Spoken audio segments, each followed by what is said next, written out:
दोस्तों चलिए एक ऐसे साइलेंट किलर की बात करते हैं जो हर रोज हमारी मेंटल हेल्थ का गला घोट रहा है। इमेजिन कीजिए रात के 2 बज रहे हैं, आप थके हुए हैं पर नींद नहीं आ रही। आप फोन उठाते हैं और स्क्रॉलिंग शुरू करते हैं। पहले 2 मिनट में आपको दिखता है कि आपका एक पुराना क्लासमेट मालदीव्स में स्कूबा डाइविंग कर रहा है। अगले स्वाइप पर कोई अपना न्यू होम रिवील कर रहा है। फिर आप देखते हैं कि किसी का ट्रांसफॉर्मेशन जर्नी, कैसे उन्होंने 6 महीने में 20 किलो वजन कम कर लिया। उसके बाद आप अपने बिखरे हुए कमरे को देखते हैं, अपने थके हुए चेहरे को देखते हैं और अचानक आपको लगता है कि आप पीछे रह गए हैं। आपको ऐसा महसूस होता है कि जैसे पूरी दुनिया एक पार्टी में है और आपको उसका इनवाइट नहीं मिला। आपका दिमाग आपसे कहने लगता है सबकी लाइफ कितनी परफेक्ट है और मेरी लाइफ कितनी मैसी। इसे कहते हैं द डिजिटल सोशल कंपैरिजन। लेकिन क्या आपने कभी सोचा है कि आपका दिमाग ऐसा क्यों करता है? क्यों हम उन लोगों से अपनी लाइफ कंपेयर करते हैं जिन्हें हम जानते तक नहीं? क्यों हमारा दिमाग दूसरों की फिल्टर्ड रियलिटी को अपनी रॉ रियलिटी से कंपेयर करके हमें दुख देता है? आज इस मास्टर क्लास में हम इस डिजिटल जहर का तोड़ ढूंढेंगे। हम बात करेंगे the social comparison theory, upward versus downward comparison, और कैसे हमारा दिमाग हमें एक ऐसी रेस में डाल देता है जिसका कोई फिनिश लाइन नहीं है। Welcome to the master class on breaking the digital mirror. सबसे पहले हमें उस ओल्ड हार्डवेयर को समझना होगा जो हमारे सब के अंदर है। हमारा दिमाग आइसोलेशन में रहने के लिए नहीं बना।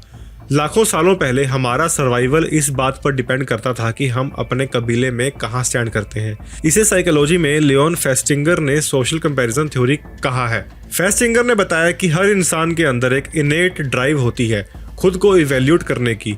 पुराने ज़माने में अगर आपका पड़ोसी आपसे ज़्यादा शिकार कर रहा है तो आपका दिमाग आपको सिग्नल देता है, हे तुम्हें भी मेहनत करनी होगी वरना तुम भूखे मर जाओगे। कंपैरिजन तब एक सर्वाइवल टूल था। हमारे दिमाग में एक एरिया होता है जिसे वेंट्रोमेडिकल प्रीफ्रंटल कॉर्टेक्स कहते हैं। ये हमारा सोशल जीपीएस है। ये हर वक्त दूसरों के स्टेटस को कैलकुलेट करता है। जब हम किसी को अपवर्ड देखते हैं तो हमारा दिमाग हमें थ्रेट का सिग्नल देता है। लेकिन मॉडर्न वर्ल्ड में एक बहुत बड़ा ग्लिच आ गया है। पुराने ज़माने में आपका कंपैरिजन सिर्फ उन 50 लोगों से होता था जो आपके आसपास रहते थे। वो लोग आप ही की तरह रियल थे। आप उन्हें सोते हुए, रोते हुए और बीमार होते हुए भी देखते थे। लेकिन आज आपका ट्राइब इंटरनेट है। अब आप अपने आप को सिर्फ अपने पड़ोसी से नहीं बल्कि दुनिया के टॉप 0.1% लोगों से कंपेयर कर रहे हैं। आप अपने वर्स्ट डेज को उनके बेस्ट हाइलाइट्स से कंपेयर कर रहे हैं। रिसर्च दिखाती है कि जब हम इंटरनेट पर किसी को ज़्यादा कामयाब या खुश देखते हैं तो हमारा एंटीरियर कॉन्ग्युलेट कॉर्टेक्स एक्टिवेट होता है। ये दिमाग का वही हिस्सा है जो फिजिकल पेन के वक्त काम करता है।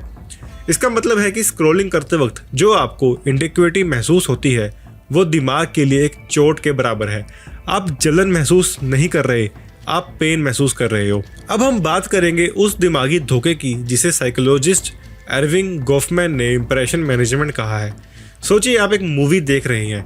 आप हीरो को एक बड़ी बिल्डिंग से कूदते हुए देखते हैं और वो परफेक्टली लैंड भी करता है। क्या आप भी बिल्डिंग से कूद जाएंगे? नहीं, क्योंकि आपको पता है कि ये एक्टिंग है, पीछे ग्रीन स्क्रीन है और हीरो के साथ सेफ्टी हार्नेस बंधा हुआ है। लेकिन जब हम सोशल मीडिया देखते हैं तो हम ये लॉजिक भूल जाते हैं। हम दूसरों का फ्रंट स्टेज देख रहे हैं। फ्रंट स्टेज वो होता है जहाँ लाइट्स परफेक्ट हैं, मेकअप लगा हुआ है और सिर्फ बेस्ट टेक्स दिखाए जा रहे हैं। लेकिन आप अपनी लाइफ को बैक स्टेज से देख रहे हैं। बैक स्टेज मैसी होता है। वहाँ अनपेड बिल्स हैं, वहाँ रिलेशनशिप्स आर्ग्यूमेंट्स हैं, वहाँ सेल्फ डाउट है। कंपैरिजन की प्रॉब्लम ये है कि हम दूसरों की फिल्टर्ड हाइलाइट्स को अपनी अनफिल्टर्ड रियलिटी से कंपेयर करते हैं। इसे न्यूरोसाइंस में कॉग्निटिव बायस कहते हैं। हमारा दिमाग इंफॉर्मेशन गैप को फिल करने की कोशिश करता है। जब हम किसी की एक खुशहाल फोटो देखते हैं तो हमारा दिमाग मान लेता है कि उनकी पूरी जिंदगी ऐसी ही है। हमें लगता है कि उन्हें कभी रोना नहीं आता, उन्हें कभी गैस नहीं होता, उन्हें कभी डिप्रेशन नहीं होता। हम एक गॉड लाइक इमेज को एक ह्यूमन रियलिटी से कंपेयर कर रहे हैं। इसे द हेलो इफेक्ट भी कहते हैं। अगर कोई एक चीज़ में अच्छा दिख रहा है तो दिमाग मान लेता है कि वो हर चीज़ में अच्छा है। रियलिटी ये है कि जिसे आप देखकर रो रहे हैं शायद वो वही फोटो पोस्ट करने के बाद खुद किसी और की फोटो देखकर रो रहा है। It's a chain of misery. क्यों हम बार बार वही जहर पीने वापस जाते हैं? क्यों हम स्क्रॉल करना बंद नहीं कर पाते? इसका जवाब है डोपामाइन। जब हम सोशल मीडिया पर लाइक या कमेंट पाते हैं तो दिमाग डोपामाइन रिलीज करता है। हमें लगता है कि हम वैल्यूड हैं, लेकिन इसका एक डार्क साइड भी है। जब हम दूसरों को लाइक्स मिलते हुए देखते हैं तो हमारा दिमाग इसे एक कंपटीशन की तरह देखता है। हमें लगता है कि सक्सेस और खुशी एक जीरो सम गेम है। अगर उनके पास ज़्यादा लाइक्स हैं तो हमारे पास कम बचे हैं। इसे द स्कैनिटी माइंडसेट कहते हैं। सोशल मीडिया प्लेटफॉर्म्स को ऐसे इंजीनियर्स ने डिज़ाइन किया है जो कैसीनो साइकोलॉजी जानते हैं। इसे वेरिएबल रिवॉर्ड शेड्यूल कहते हैं। आपको नहीं पता कि अगले स्वाइप पर आपको क्या मिलेगा, शायद एक फनी वीडियो या शायद किसी की सक्सेस स्टोरी। ये अनसर्टेनिटी आपको एडिक्टिव बना देती है, लेकिन इस प्रोसेस में हमारी सेल्फ वर्थ का कबाड़ा हो जाता है। हमने अपनी खुशी की रिमोट कंट्रोल अनजान लोगों के हाथ में दे दी है। अगर कोई हमारी लाइफ को वैलिडेट करता है तो हम खुश हैं। अगर कोई हमारे पड़ोसी की लाइफ को वैलिडेट करता है तो हम स्टक महसूस करते हैं।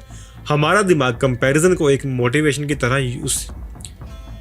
की तरह यूज़ करना चाहता है, पर इंटरनेट पर यह मोटिवेशन पैरालिसिस बन जाता है।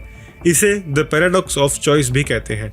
जब हमें इतने सारे परफेक्ट ऑप्शंस दिखते हैं तो हम अपनी रियल लाइफ से नाखुश हो जाते हैं। तो आखिर इस डिजिटल मिरर को कैसे तोड़ें? इसके लिए हमें 4 साइकोलॉजिकल टूल्स का इस्तेमाल करना होगा। Tool number 1, the digital minimalism audit. आपका दिमाग कोई डस्टबिन नहीं है जहां हर किसी की कचरा रियलिटी भरी जाए। अगले 24 घंटे में उन हर एक अकाउंट को अनफॉलो कीजिए जिन्हें देखकर आपको इंस्पिरेशन की जगह एडिक्वेटी महसूस होती है। अगर कोई आपको बुरा फील करवा रहा है तो वो इंस्पिरेशनल नहीं है, वो टॉक्सिक है। Second is upward versus downward comparison. Psychology कहती है कि हम हमेशा अपवर्ड देखते हैं, कभी डाउनवर्ड भी देखिए। उन लोगों को देखिए जिनके पास वो भी नहीं है जो आपके पास है। ग्रेटिट्यूड दिमाग में सेरोटोनिन रिलीज करता है जो डोपामाइन के क्रैश को ठीक करता है। Third tool is the behind the lens visualisation. जब भी आप कोई परफेक्ट फोटो देखें तो इमेजिन कीजिए कि उस लेंस के पीछे क्या चल रहा होगा। शायद उनका झगड़ा हुआ हो, शायद उन्होंने 50 फिल्टर्स लगाए हो, शायद वो फोटो लेने के लिए उन्होंने लोन लिया हो। रियलिटी को डिस्कंस्ट्रक्ट कीजिए। Fourth tool is Jomo over FOMO. Fear of missing out को जॉय ऑफ मिसिंग आउट से रिप्लेस कीजिए। इस बात की खुशी मनाइए कि आपको नहीं पता कि दुनिया में क्या बकवास चल रही है। वो वक्त जो आप स्क्रॉलिंग में लगाते हैं उसे रियल वर्ल्ड स्किल्स में लगाइए। दोस्तों, आपका दिमाग प्लास्टिक है। अगर आप 30 दिन तक कंपैरिजन बंद कर देंगे तो आपके न्यूरल पाथवेज बदल जाएंगे। आपको अपनी लाइफ इनफ लगने लगेगी। तो दोस्तों, बात खत्म करते हैं एक गहरी बात के साथ। आपका टाइमलाइन किसी और के टाइमलाइन से मैच करने के लिए नहीं बना। आप एक यूनिक ह्यूमन बीइंग है, कोई एल्गोरिदम नहीं। सक्सेस कोई लिमिटेड रिसोर्स नहीं है जो दूसरे ले गए तो आपके लिए खत्म हो गई। दूसरे की थाली में गुलाब जामुन देखकर अपनी रोटी को कड़वा मत कीजिए। शायद उन्हें डायबिटीज हो और आपको ना पता हो। कामयाबी का असली मजा तब है जब आप अपने कल से बेहतर होते हैं। सोशल मीडिया की फेक कामयाबी से बाहर निकलिए और अपनी रियल मेहनत पर फोकस कीजिए। कंपैरिजन खुशी का चोर है। इस चोर को अपने दिमाग की चाबी मत दीजिए। नीचे कमेंट में लिखिए, my life is not a competition. Share कीजिए इस मेगा मास्टर क्लास को हर उस इंसान के साथ जो रात भर स्क्रॉल करके उदास रहता है। सब्सक्राइब कीजिए life changing psychological deep dives के लिए। मैं मिलूंगा आपसे अगले वीडियो में। तब तक के लिए अपना फोन रखिए और अपनी असली जिंदगी को जी लीजिए। जय हिंद।